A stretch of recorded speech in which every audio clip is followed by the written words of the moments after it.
Add some oil to a pan and warm to a medium heat.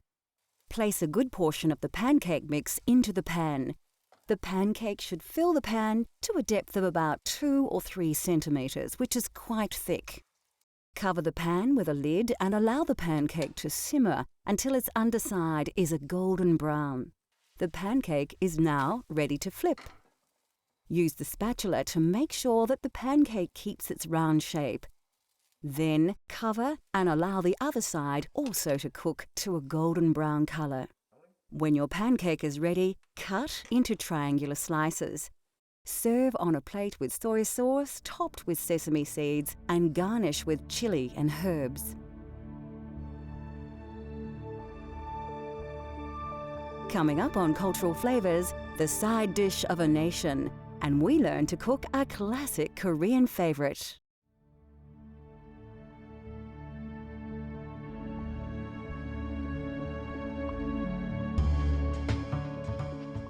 Across Korea, there is one dish so popular, so entrenched, it is eaten everywhere. The dish is kimchi, and it is actually the name of numerous traditional pickled vegetable dishes. Kimchi is seasoned pickled vegetables. The main ingredient is often cabbage, but can be made with radish or cucumber, depending on the region of Korea you are in and the season of the year. This location rule also applies to the recipes, and the mix of seasonings used to give kimchi its unique flavour differs extensively between regions. Some parts of Korea use fresh fish or oysters in their kimchi seasoning, while other areas are fond of hot chili. Also, the texture of kimchi may change between regions. Kimchi from the north often is less salty and more watery in consistency, whereas the southern style is more likely to be more spicy, thicker, and often a fermented fish or shrimp sauce is used to flavour the pickle. Kimchi is also made with other variations. Again, a regional influence. Some are sweet, while others prefer a savoury flavour. And of course, the seasons were a major influence on the preparation of kimchi, and the vegetables of the seasons were used. Even now, with the advent of modern refrigeration, the people of Korea still eat kimchi to the season.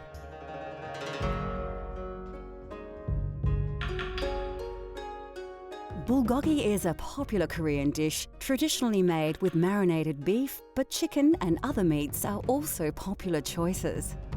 Believe it or not, I always heard from my neighbors and all the old people told me the meat was really important in Korea, and we don't get much, so only the king or imperial, like royal family can have it. Or unless we have a big celebration like the 4th of January and things like that, and you're born, even your birthday, we can have a thick cereal soup with a tiny bit of meat in there. We don't get much.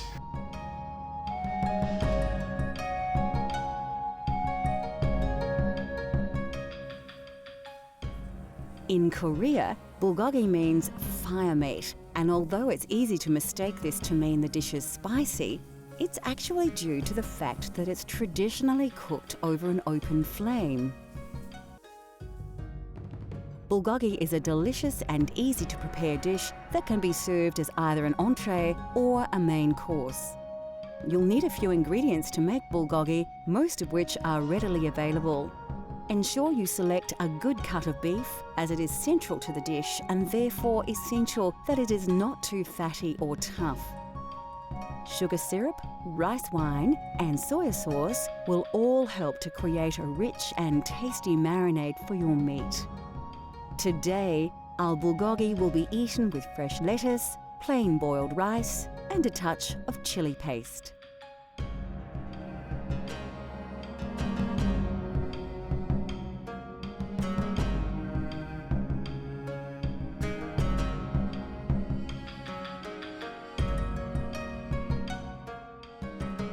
The first stage in preparing a traditional Korean bulgogi is to prepare your marinade. Start out by putting a small onion along with some ginger and crushed garlic into an electric blender.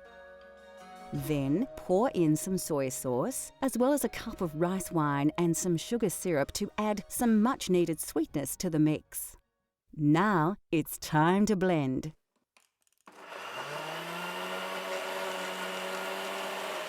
Once that's done, cut your beef into bite-sized cubes and place it into a bowl. Generously pour the marinade over it. It pays to be prepared, and it's recommended that after marinating the beef you cover the bowl, then leave it for a few hours, preferably overnight, in the fridge to absorb the rich flavours of the marinade before cooking. Once the beef has had time to marinate, heat some oil in a pan to a high temperature. Add the marinated beef cubes to the oil one by one and allow them to sizzle in their juices.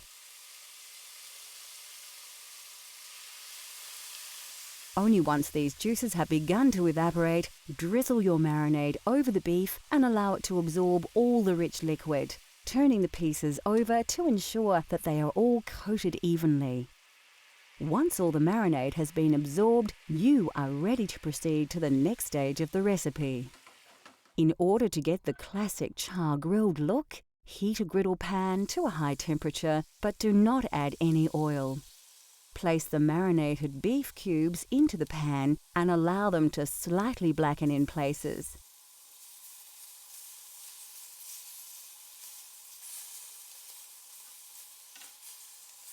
Be sure to keep an eye on them and turn them over before the meat burns. To serve, place some plain boiled rice into a lettuce leaf, then add a dollop of chili paste to add some spice. This will contrast well with the crisp lettuce. Finally, top with some of the beef you just prepared. Now wrap up the lettuce and enjoy. Bulgogi. Once the food of kings, this tasty treat can now be enjoyed by everyone at home. Next on Cultural Flavours, we prepare a tasty side dish bursting with flavours from the Far East.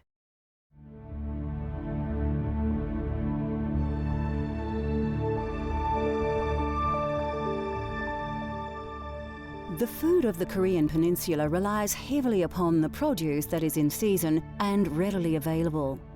Vegetables are central to the cuisine and they are cooked in a variety of ways, with pickling being by far the most popular. Traditionally, meat was always considered a luxury food that was reserved for very special occasions.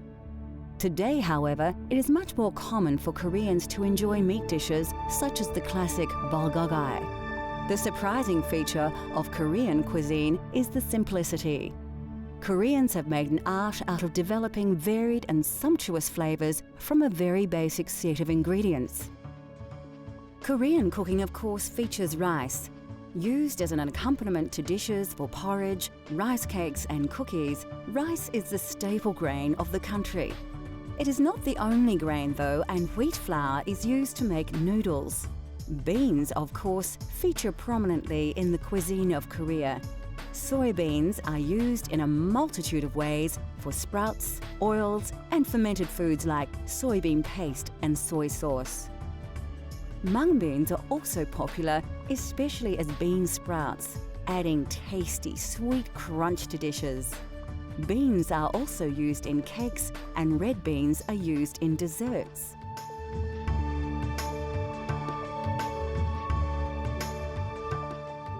The humble potato is a staple in most countries thanks to travelling Europeans, and the Koreans use them in their cooking also. Popular in Korea to extract starch for processed products, potatoes are commonly used to add volume to meals.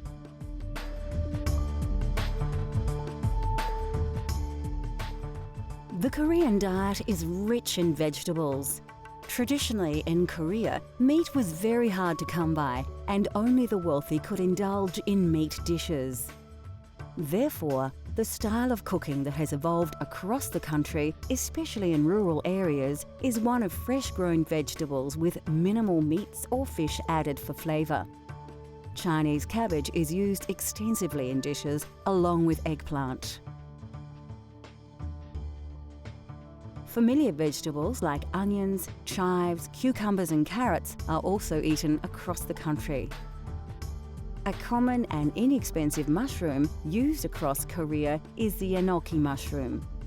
A delicate mushroom with long stalks and a small bulb, enoki mushrooms are now often grown in mushroom farms and are pale in colour compared to the more golden wild variety. Any Korean dinner table will feature a range of vegetables presented in various ways, but by far the dominant method of preparation is pickled. Several different pickled vegetables, especially cabbage and cucumber, will be served with main meals.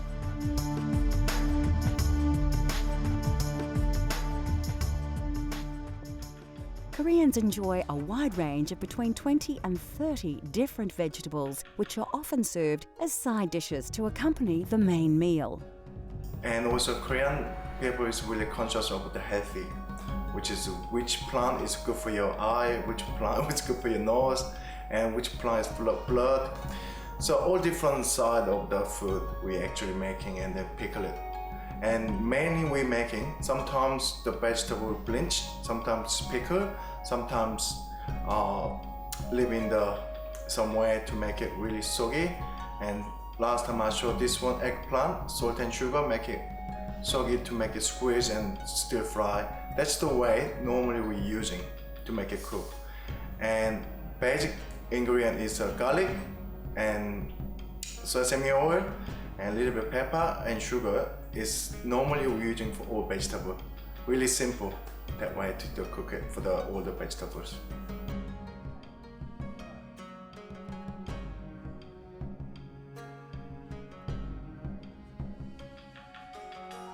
We will now prepare a typical side dish with eggplant, a very popular vegetable on the Korean peninsula.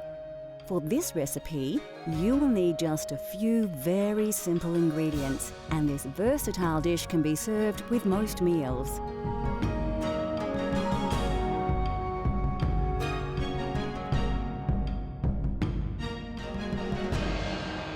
First, take a whole eggplant and cut it in half lengthways down the middle. Now slice each half into long strips with a thickness of about 1 centimetre, and then turn your slices over and cut them in half again. Now take the long strips of eggplant and cut them in half once more. Take your eggplant and place it in a large mixing bowl. Now add about 1 teaspoon of plain white sugar and a pinch of salt to the bowl. With your hands, ensure that the salt and sugar coat the eggplant pieces well and evenly. Take a small handful of the eggplant mix and, using both hands, squeeze all the juices out from the vegetable over another large mixing bowl. When you have squeezed all the moisture from your eggplant pieces, place a frying pan on your stove and heat to a high temperature. Drizzle a little oil, place the eggplant pieces into the pan and allow them to warm through. Take about 1 large teaspoon of crushed garlic and add it to the pan. Thoroughly stir the garlic through the eggplant. Now you can sprinkle a good pinch of sugar over the vegetable and mix once more. Finally, liberally add about a teaspoon of sesame seeds and mix the ingredients together well. The eggplant will now begin to brown as all the sugars begin to caramelize. Lastly, splash a dash of soy sauce over your eggplant and stir well, allowing all the vegetable to absorb the liquid and its flavours. Once ready, serve in a small bowl as a delicious accompaniment to any main meal.